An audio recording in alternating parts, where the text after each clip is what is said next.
बाद भी पुट्ठी गिनती शुरू कर ले। बात ऐसी होगी, सबसे पहले तेरे से चप्पल साफ करवाएंगे, उसके बाद में मौत देंगे तेरे को। देखो, गोल्डी और लॉरेंस के रास्ते अब बिल्कुल अलग हो चुके हैं। ये बात किसी से छुपी नहीं है।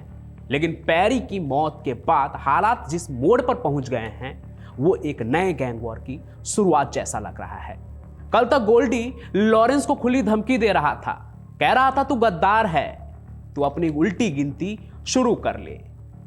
और अब लॉरेंस की तरफ से एक ऑडियो सामने आई है, वायरल है, जिसमें गोल्डी को सीधा सीधा जूता साफ करने वाला कहा जा रहा है।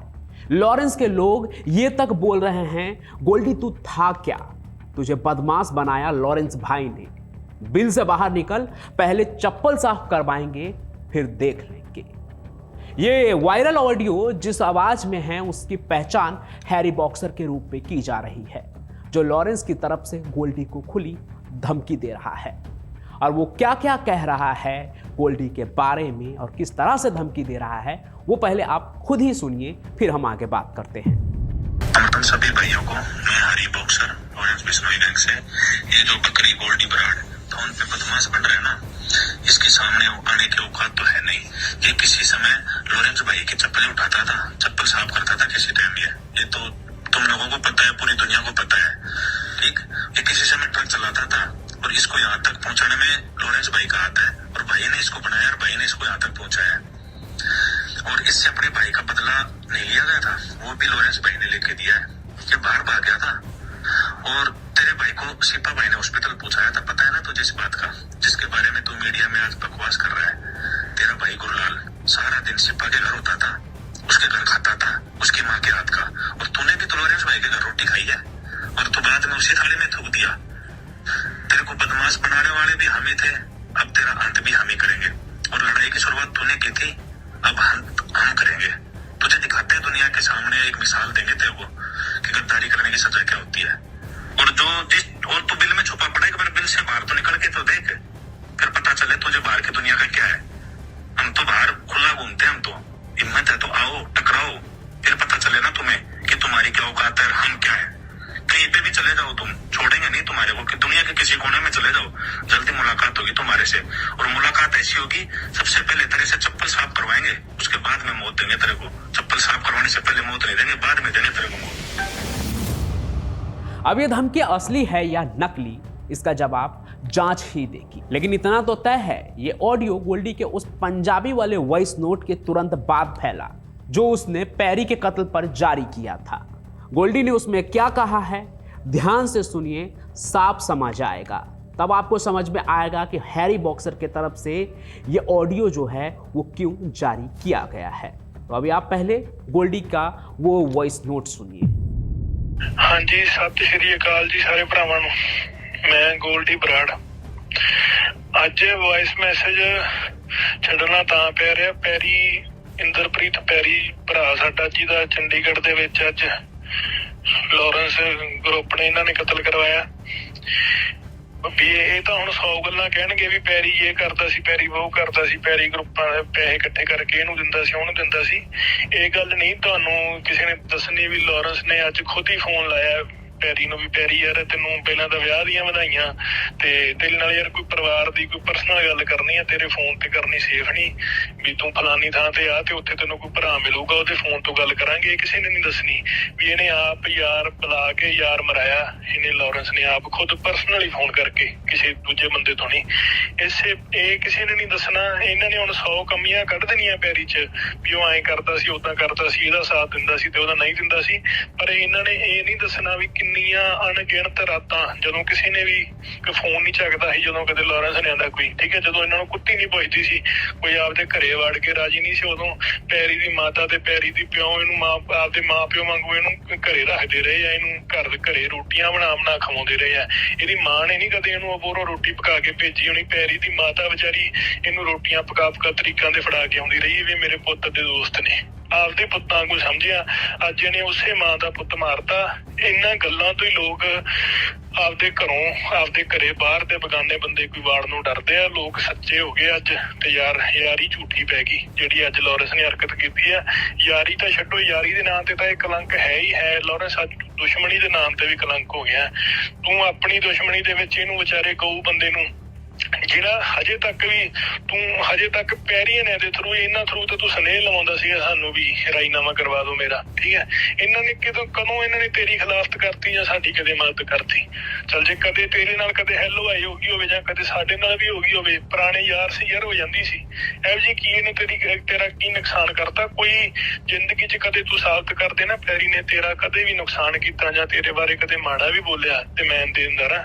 ਤੈਨੂੰ ਜਿਵੇਂ ਸਾਨੂੰ ਭਰਾ ਮੰਨਦਾ ਸੀ ਉਵੇਂ ਹੀ ਤੈਨੂੰ ਮੰਨਦਾ ਸੀ ਤੇ ਅੱਜ ਤੂੰ ਯਾਰ ਮਾਰ ਕੀਤੀ, ਭਰਾ ਮਾਰ ਕੀਤੀ ਆ। ਅੱਜ ਤੇਰਾ ਖੂਨ ਪਾਣੀ ਹੋ ਗਿਆ ਲਾਰੈਂਸ। ਤੈਨੂੰ ਕੋਈ ਦੁਨੀਆ ਦੀ ਕੋਈ ਵੀ ਸ਼ਕਤੀ ਹੁਣ ਬਚਾ ਨਹੀਂ ਸਕਦੀ। ਤੂੰ ਬਜਰੰਗ ਬਲੀ ਦੀਆਂ ਤਾਂ ਝੂਠੀਆਂ ਸੌਹਾਂ ਖਾਂਦਾ ਹੀ ਖਾਂਦਾ ਸੀ। ਅੱਜ ਯਾਰ ਵੀ ਜਿਹੜਾ ਤੂੰ ਮਾਰਤਾ ਨਾ, ਜਿਹਦੇ ਘਰ ਦੀ ਰੋਟੀ ਖਾਧੀ ਹੈ, ਤੇਰਾ ਅੰਤ ਸ਼ੁਰੂ है। आधी पुट्ठी गिनती शुरू कर ले। तो आप देख रहे हैं दोनों गैंगस्टर अब सीधी भिड़ंत पर उतर चुके हैं। मामला वर्सेज वाला हो गया है।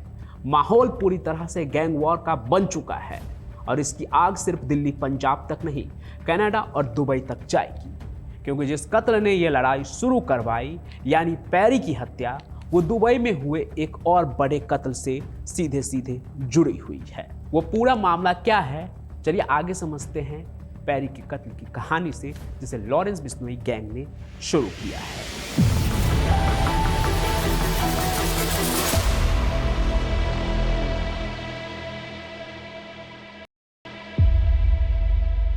मौजूदा अंडरवर्ल्ड में लॉरेंस बिश्नोई एक ऐसा साम्राज्य चला रहा है जो इंडिया से लेकर कनाडा और दुबई तक फैला हुआ है। 32 साल का ये आदमी साबरमती सेंट्रल जेल के अंदर बैठा हुआ है, लेकिन उसका सिक्का आज भी नॉर्थ इंडिया के अंडरवर्ल्ड पर चलता है। ये सिर्फ एक गैंगस्टर नहीं है, ये एक डिजिटल डिक्टेटर है। उसका हुक्म आज भी इनक्रिप्टेड एप्स, स्काई ईसीसी और सोशल मीडिया के फैसलानुमा पोस्ट के जरिए हजारों किलोमीटर दूर बैठे अपने गुर्गों तक पहुंचता है। बिश्नोई की ताकत सिर्फ गोलियों में नहीं है, उसकी ताकत उसके आइडियोलॉजी में है, उसके कम्युनिटी प्राइड में है और सबसे जरूरी उसके बदले की आग में जो कभी बुझती नहीं। और जब बात धोखे की आती है, जब कोई गद्दार बनता है तो फिर सजा सिर्फ मौत होती है। और यहीं से कहानी शुरू होती है चंडीगढ़ में, ली कॉर्ब्यूजर के बनाए हुए उस सपने के शहर में जहां सब कुछ ज्योमेट्रिकली परफेक्ट था। सेक्टर 26 का शहर, वो कमर्शियल हब जहां टिम्बर मार्केट की चहल पहल है, जहां क्लब कल्चर है, जहां हर कोई यही सोचता है कि वो पंजाब हरियाणा के क्राइम से दूर एक सुरक्षित बबल में जी रहे हैं। मगर वो सो कॉल्ड बबल दिसंबर 2025 की रात को फूट गया। करीब 5:45 का वक्त था। इंद्रप्रीत सिंह अलियास पेरी अपनी किया सेल्टोस एसयूवी में सवार थे। वो सेक्टर 26 के काला घोड़ा क्लब से निकले थे, अपनी मंजिल की तरफ बढ़ रहे थे। पेरी अपनी जिंदगी के उस अजीब डुअलिटी में जी रहे थे। कुछ ही हफ्ते पहले अंबाला में उनकी शादी हुई थी, एक नई नॉर्मल जिंदगी का मुखौटा जिसके नीचे 12 से ज्यादा एफआईआर का बोझ था। उनकी कार के अंदर शायद एक पैसेंजर भी बैठा था, एक ऐसा शख्स जिस पर पेरी ने भरोसा किया था। और फिर वो आवाज आई, क्रैक क्रैक क्रैक, यानी कि गोलियों की आवाज। अचानक पेरी की किया सेल्टोस के शीशे टूटने लगे। किसी ने पॉइंट ब्लैंक रेंज से बिल्कुल करीब से .30 बोर की गोलियां चला दी थी। यह हमला इतना सटीक था, इतना निर्मम था, इतना डेंजरस था कि पेरी को समझने का भी मौका नहीं मिला। लेकिन कहानी यहीं खत्म नहीं हुई, ये सिर्फ शुरुआत थी। पेरी को अंदर से 5 गोलियां लगी, चेस्ट और एब्डोमेन में। और जैसे ही शूटर्स ने अपना काम किया, बाहर घात लगाकर बैठी एक सफेद हुंडई क्रेटा सामने आ गई।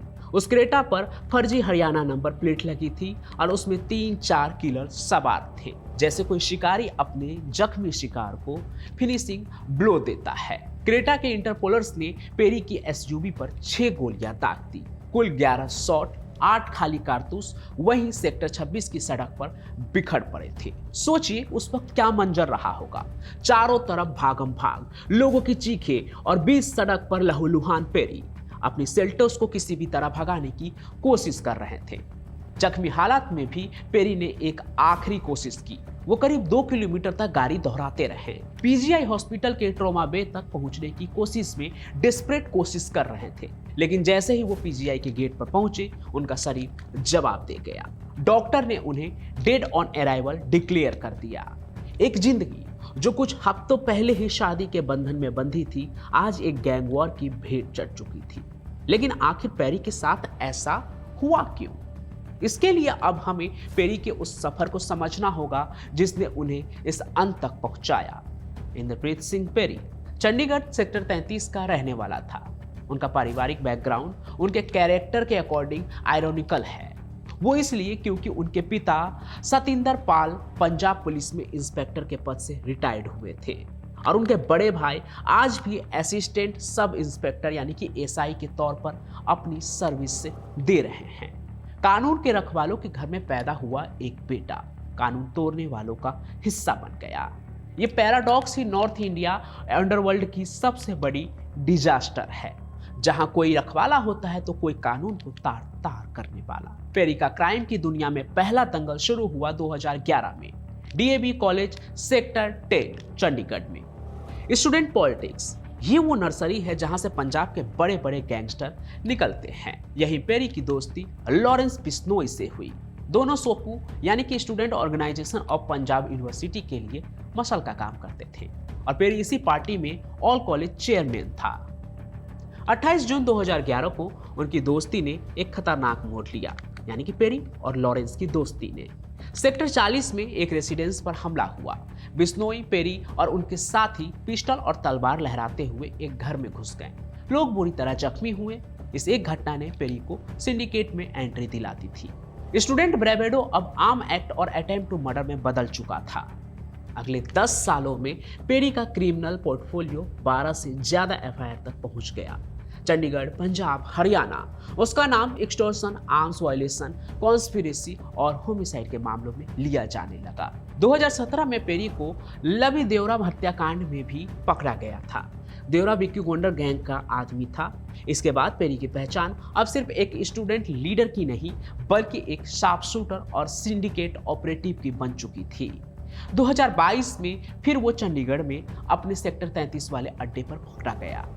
होटेलियर और क्लब ऑनर से एक्सटॉर्शन के लिए कॉल्स वाले मामले में उसके पास से Glock pistol, US made rifle और 10 कार्टिलेज बरामद हुए थे। फिर भी उसे जमानत मिल गई। एक तरह से देखें तो इंडियन जुडिशियरी की ये धीमी चाल थी और कुछ लूप होल्स जो इन गैंगस्टरों के लिए एक तरह से आप देखें तो वरदान साबित हो रहा था।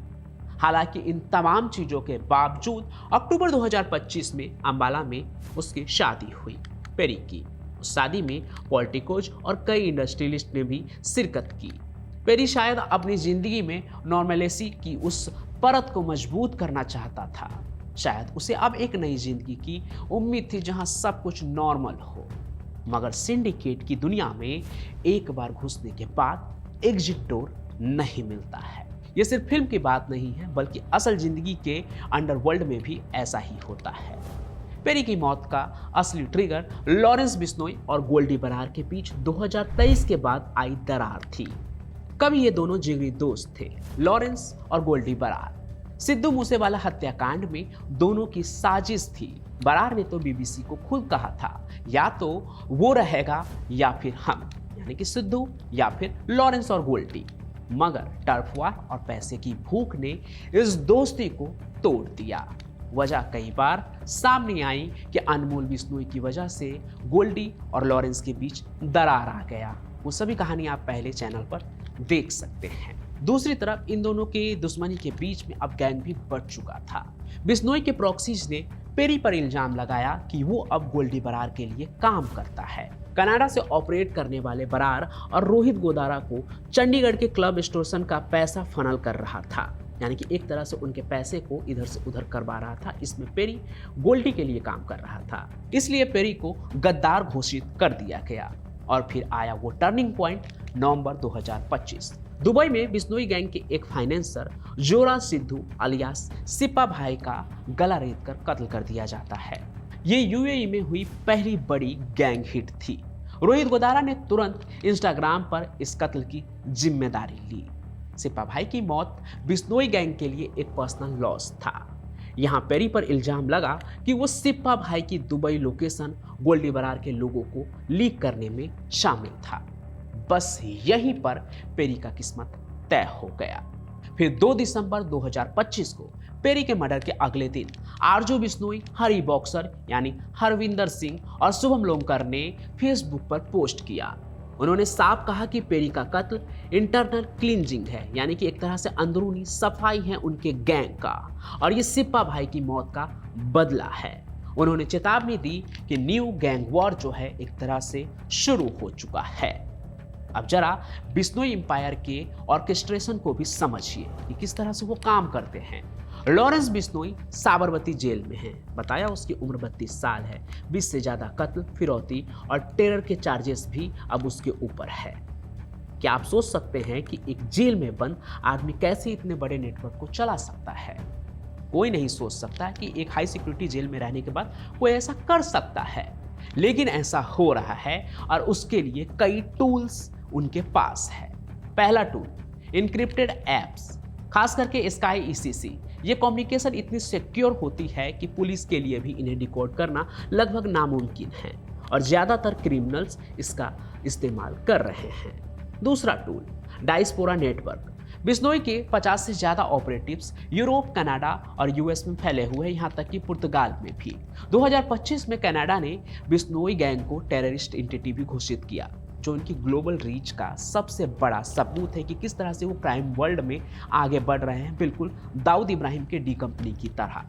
तीसरा टूल, सोशल मीडिया। हरी बॉक्सर और आरजू बिश्नोई जैसे प्रॉक्सीज, एक्स जो कि पहले ट्विटर था, और फेसबुक पर लगातार थ्रेड्स और मैनिफेस्टोज जारी करते हैं।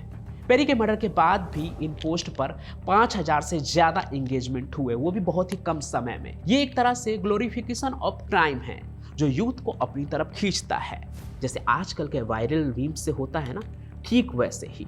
और इस मर्डर के बाद तो ऐसा लग रहा है कि अब गैंग वॉर शुरू हो गया है, क्योंकि गोल्डी बरार ने भी पलटवार कर दिया है सोशल मीडिया के जरिए ही। उसने एक ऑडियो पोस्ट जारी किया जिसमें उसने पेरी के मर्डर को गलत ठहराया। उसने कहा कि पेरी पर जो इल्जाम लगाए जा रहे हैं कि वो उनका पैसा मैनेज करता था, वो गलत है। यहाँ तक कि गोल्डी ने लॉरेंस को उस ऑडियो मैसेज में लानत भी दी है। उसने कहा कि लॉरेंस ने अपने उस यार को मरवा दिया जिसकी मां ने उसे कभी अपने हाथों से रोटियां बनाकर खिलाया था। जब लॉरेंस को कहीं रहने की जगह नहीं मिल रही थी, तब उसके घर में उसने रातें बिताई थी। उस दोस्त को उसने मरवा दिया। मतलब ये लड़ाई सिर्फ पैसों की नहीं है, ये सिंबोलिज्म की है। एक तरफ बिश्नोई का पावर और दूसरी तरफ बरार का एनआरआई स्वैगर, जो भारत में ना होकर भी दम रखता है। दोनों अपनी अपनी डोमिनेंस साबित करने में लगे हुए हैं। यूपी और बिहार में जैसे वर्चस्व की लड़ाई होती थी बाहुबलियों के बीच, यहाँ दो गैंगस्टर्स के बीच में हो रहा है और इस बीच में कई लोग बलि का बकरा बन रहे हैं। पेरी का कत्ल एक आईना है जिसने हमें दिखाया है कि लॉरेंस बिश्नोई सिंडिकेट आज किस मोड़ पर खड़ा है। बेट्रेयल, डिजिटल कमांड और रिवेंज की एक एंडलेस साइकिल, जहां आज उन्होंने मारा, कल फिर वो मारेंगे, क्योंकि बदले का कोई अंत नहीं होता है। दोस्तों, आज की कहानी में बस इतना ही। आप जो भी सोचते हैं वो कमेंट में जरूर लिखें। साथ ही ये भी कि आपका नाम क्या है और आप ये कहानी कहां से देख रहे हैं। मैं पंचम प्रकाश फिर से मिलूंगा, तब तक के लिए stay alert and stay safe. जय हिंद, जय भारत।